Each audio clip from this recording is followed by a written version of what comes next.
Hey, how's it going? This is Grant Luna with Fidelity National Title. And in today's video, I'll be showing you how to implement a campaign, specifically reaching out to homeowners in any farm area that you'd like. This is most helpful in California if you're looking to market to homeowners about Senate Bill 9. This is a bill that allows homeowners of single-family residences, ideally in situations where they have a small house relative to a big lot size, to actually divide that parcel, sell off another parcel, develop on that parcel. In essence, it's legislation that opens up a lot of opportunities for current homeowners. So in this video, I'll show you how to get the data. So find homeowners who are eligible, who this Senate bill makes sense for. I'll show you how to find good materials to either just send to people or throw onto a flyer, and how you can actually interact with it. Before we get into that, we can actually look at Senate Bill 9 a little bit. So just like I said, a quick overview. The law, which was passed in 2021, allows for a streamlined process for homeowners to subdivide their urban single-family residential lot and or build additional residential units on their property. So this is a great article. I'll throw it in the description as well so you can have access to it. But what people can build is, it says qualifying urban properties in single-family zones can now add a second unit with Senate Bill 9. Another thing that it says is they have the ability to utilize Senate Bill 9 to subdivide their property into two lots of roughly equal size. Senate Bill 9 gives qualifying property owners the right to maximum total of 4 units across 2 lots. So basically, people can really tap into their property, their equity, and if they're trying to build some form of investments, this is an option for them to do so. There are exclusions that I'll allow you to read if you look at this article, and then some of the benefits that are described here as well. So I'll throw it in the description. That's just a super brief overview. I won't go super in depth on all the ins and outs, but if you do your research, I think it'll be worthwhile. So what we can do is actually find homeowners that this would be relevant information for, and then come up with some material to try and give them. So what I can do is navigate to Fidelity Total Farm. If you don't have a link to Fidelity Total Farm, there's a link in the description where you can create your own account. It's a step-by-step guide. This is a free platform I recommend having if you are working in real estate. And so what I can do is either create a farm, which I've already done. There's a link in the description for how to create a farm, but I have a farm here. All I have to do is select the name. So I can say 185 Plaza. Now I'll be taken into this farm. This gives me all of the homeowner information, like their names, their addresses, how long they've lived there, etc. So the total number of properties is 561 records. This is the entire farm for this MLS area that I created. And what I can now do is actually create a custom filter to find homeowners that this is relevant information for. So for Senate Bill 9, it's mostly going to help homeowners that have a small property, but they themselves have somewhat of a bigger lot that they can actually work with. So what I can do using Fidelity Total Farm is create a custom filter. And so what I can do is, choosing this filter icon at the top right of the screen over here, I can click filter. Then when this appears, I can create a new custom filter that I can apply to data. So now I can come in here, I can select this plus button. I've already created it, so I'll take the name again, but I can name it something like small house on a big lot. I'm not going to have the zoned R2, but you also could add zoning, and I'll show you how you could do that. So what I can do now is select the building square footage. So square footage, and I'll say lower equals then, maybe I want max 1,500 square feet. Next, I can come in here and I can say because I want both of these to be true. So I want it to be less than 1,500 square feet for the building size. And then for the lot square feet, I can say greater equals than 5,000. So maybe I just want properties where the lot itself is greater than 5,000 square feet and the property itself is less than 1,500 square feet. Like I said, if you wanted to add an additional layer, you could for a specific type of zoning. Maybe you're trying to find properties in an R2 zone. Zoning tract that maybe you're working for an investor and you wanted that data. So what you can do is select this plus button here and then go to zoning. And then it will actually give the proper zoning for whatever city that farm data is in. So in this case, it's Los Angeles, so I'm getting some of the LA city zoning codes here. I don't want this one anymore, so I can select the delete button. Now I just have these two. Small house on a big lot. I'm going to select save. And so now I have this farm here, small house on a big lot. You see this number 251. This is the number of properties that meet this criteria within this complete farm. For Senate Bill 9, though, I do think there is a provision in there where it says they need to be residing in that property. So it says, however, homeowners who split their property must commit to occupying one of the lots as their primary residence for the minimum of 3 years. So what I can do is find people that are actually owner occupied first and then apply the filter. So I'm going to back out of this filter menu. Then I'm going to select occupied homeowners here.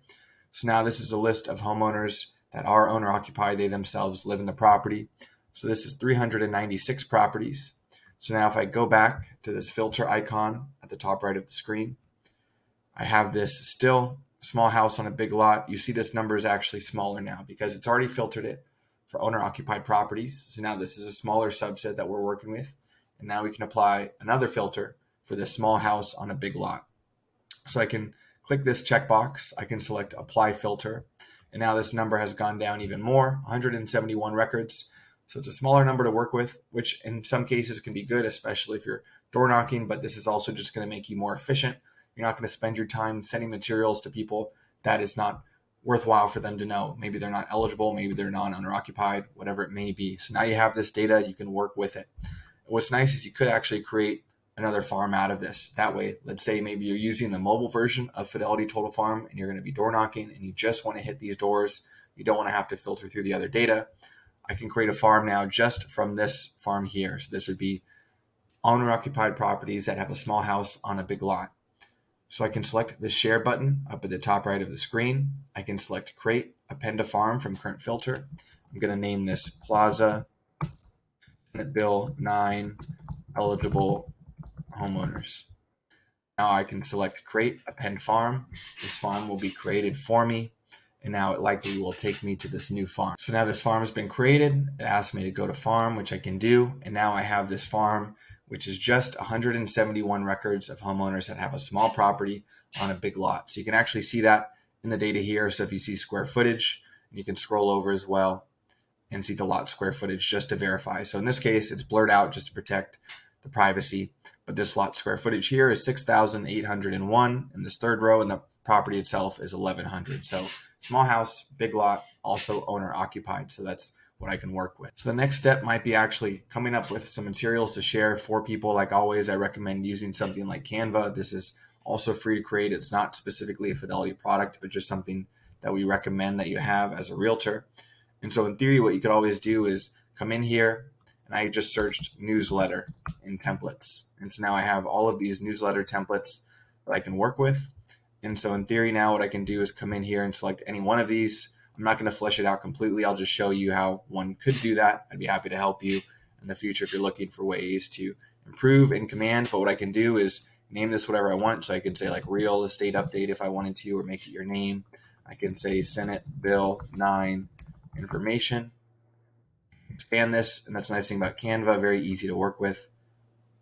And what I can do is now come into here. I can just take snippets of this. Let's say I just wanted this first section here about the law, so what Senate bill is. So maybe I just want this. I want to keep it pretty basic in this newsletter. So I can say, maybe I'll say law, and then paste this. Still might be a little bit big, but we can try to make it work. Just want to show some basic features of what you can do. So we have this looking good. Let's see. I'm just going to do a couple more things to show you what you can do. We're not going to do the full design, but now you have the data so you can work with it. And so what you can then do in theory is just start to work through this, and maybe you just wanted to take what I can build here, what are the exclusions here, what are the benefits here. So that might be something good to put right here. It's like, what are the benefits? I can go back to this and copy this whole paragraph here. So then I can come in. Let's just delete these. I have this. I can make this font bigger. And now I have this flyer. Like I said, you can keep doing this. You could really flesh it out. Let's say one more thing is you could always add a QR code. So this website that I linked in the description is really great, actually. It even has an ability for a homeowner to check their own eligibility because, like I said, there are exceptions to Senate Bill 9. Some of them is that the property can't be located in a historic zone, a flood zone, a fire hazard zone, etc.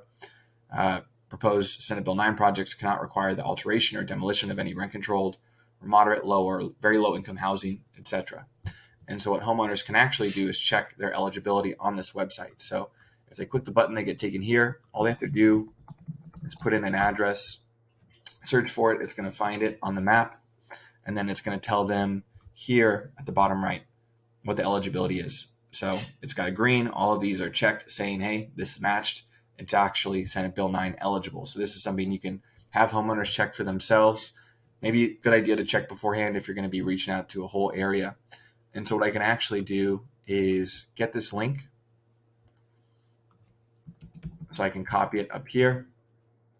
I can go to a QR code generator. So I use Beacon Stack. It's really easy to use. It's in the description as well. I can just paste this description or that URL that takes people to this eligibility checker here. And so now I have this QR code generated. I can just download it to my computer. And so now this QR code has been generated. I can just grab it from my computer here. So let me get the computer up really quick. So I have this photo that I want to upload to Canva here. And so I can just drag it over this QR code that I downloaded from Beacon Stack. Now I have it here. And so now what I can do is have people actually scan and see if their property is eligible. So I'm going to get rid of this text, throw it in here, and I'll say scan to see if your home is eligible. You get a little bit smaller, and let's just center it, and then nice. So this is just a super basic example.